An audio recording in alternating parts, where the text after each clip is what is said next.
रूस के राष्ट्रपति व्लादिमीर पुतिन सत्ता संभालने के ठीक बाद पहले विदेश दौरे पर चीन पहुंचे हैं। रूसी राष्ट्रपति यह चीन दौरा ऐसे समय पर कर रहे हैं जब यूक्रेन युद्ध को लेकर पश्चिमी देशों ने रूस के खिलाफ अपने प्रतिबंध को बढ़ा दिया है। पुतिन के इस दौरे से साफ है कि अभी उन्हें चीन का पूरा साथ मिल रहा है। पुतिन और शी जिनपिंग दोनों ने इससे पहले ऐलान किया था कि दोनों देशों के बीच बिना किसी सीमा वाली दोस्ती होगी।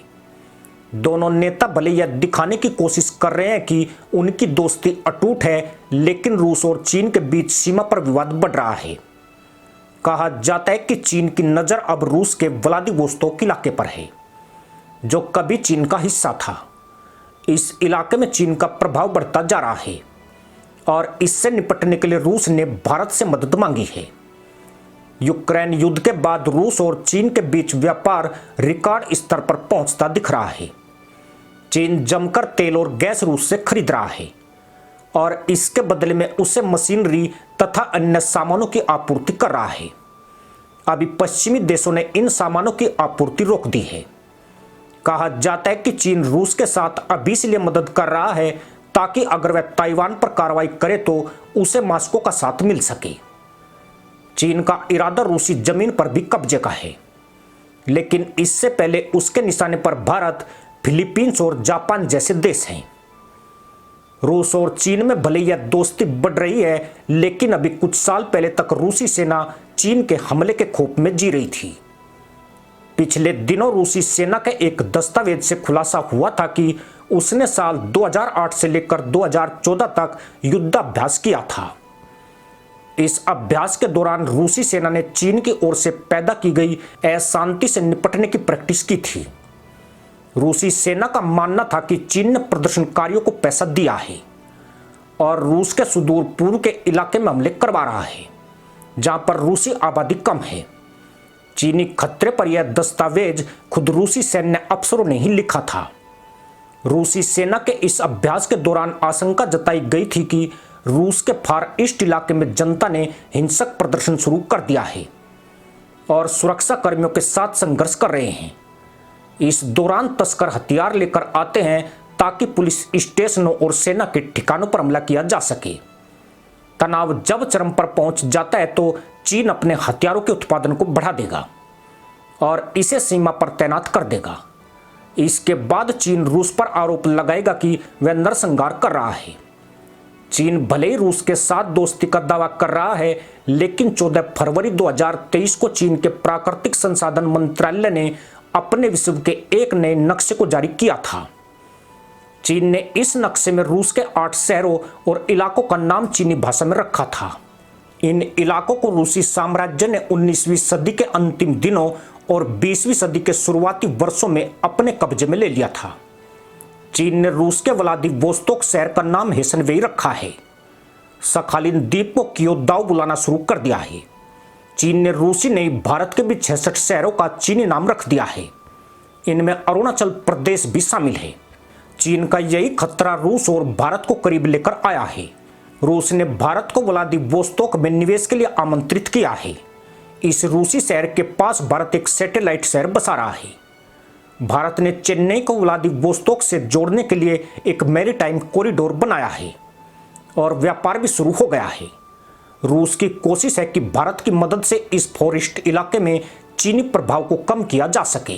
पीएम मोदी की फॉर-ईस्ट पॉलिसी के हिस्से के रूप में भारत इस शहर में बंदरगाह, सड़कें और ऊर्जा बुनियादी ढांचा बनाना चाहता है।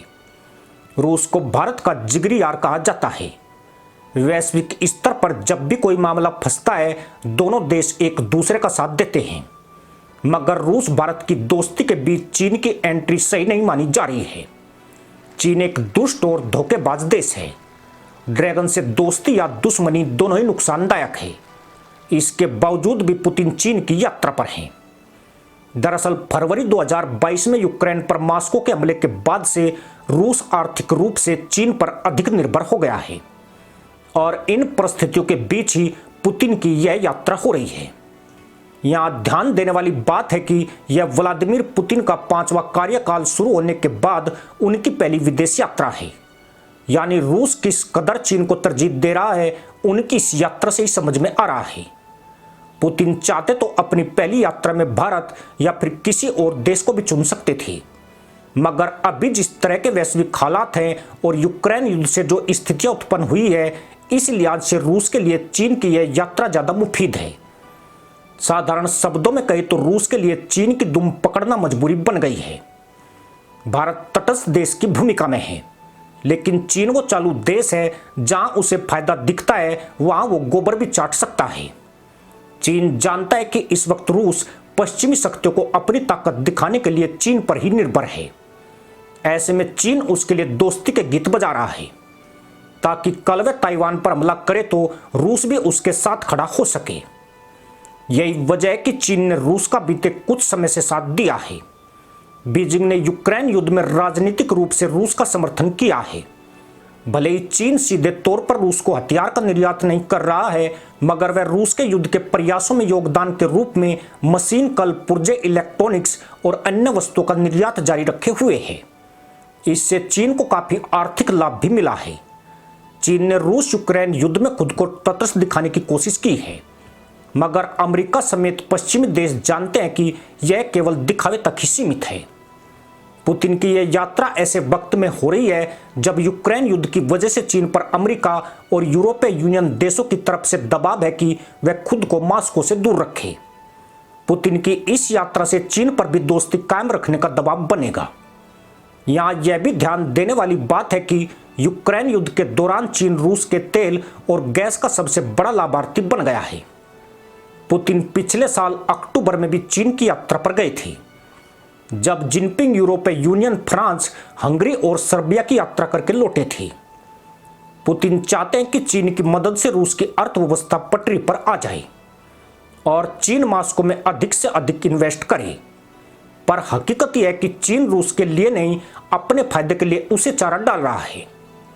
चीन ये कभी नहीं चाहता है कि उसकी सीमा पर कोई मजबूत या उससे शक्तिशाली पड़ोसी देश हो। जिस दिन चीन को लगेगा कि रूस उसके सामने प्रतिरोध की ताकत गंवा चुका है, जिनपिंग की सेना रूसी कब्जे में मौजूद अपने कथित इलाके को लेने की कार्रवाई करेगी। यही चीन का पुराना स्वभाव और तरीका है। इसी के साथ अनुमति दोस्तों, जय हिंद, वंदे मातरम।